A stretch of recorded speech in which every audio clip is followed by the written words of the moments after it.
Since the U.S. and the Taliban agreed to a deal that American officials applauded as a path to peace, Afghanistan has endured months of anything but. The spring has brought bloodshed, acrimony and few signs that the Afghan government and the Islamist militant group were any closer to reconciliation, until Sunday.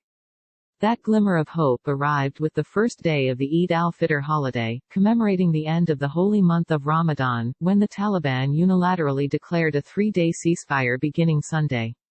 Shortly afterward, Afghan President Ashraf Ghani announced that the government had accepted the truce proposal and was initiating a process to release up to 2,000 Taliban prisoners. The prisoner release is a goodwill gesture, carried out specifically in response to the Taliban's decision, according to presidential spokesperson Sadiq Siddiqui.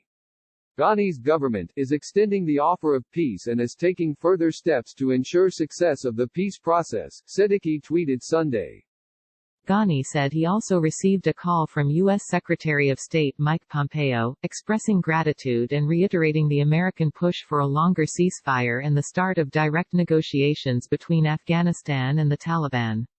So far, those talks have faltered because of disagreements over how and when to carry out the prisoner swaps proposed in the U.S.-Taliban agreement.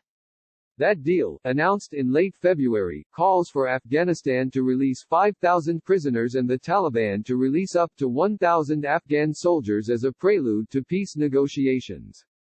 Peace is the consistent and overwhelming desire of the Afghan people, Pompeo said in a statement welcoming the ceasefire Sunday.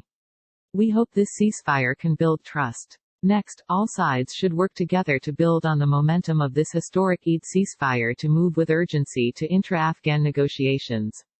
Still, such negotiations might not come easily. The nearly 3 months since the U.S. Taliban announcement has seen a spasm of violence in Afghanistan, much of it carried out by Taliban insurgents against Afghan soldiers. Other Islamist militant groups active in the country, such as the Islamic State and al-Qaeda, with whom the Taliban pledged to sever ties, have claimed responsibility for a slew of other attacks. The U.S. blamed ISIS for one particularly gruesome assault on a maternity ward at a Kabul hospital 2 weeks ago. Also hindering the proposed peace process was a dispute between Ghani and his principal challenger for the presidency, Abdullah Abdullah. The rivals settled their spat earlier this month with a power-sharing agreement, which positioned Abdullah as leader of the peace talks with the Taliban. Peace is the priority of the people of Afghanistan, Abdullah said after the Taliban announced its ceasefire, adding, "We welcome any positive step that helps us end the war, put an end to the long suffering of our nation and achieve a just and durable peace."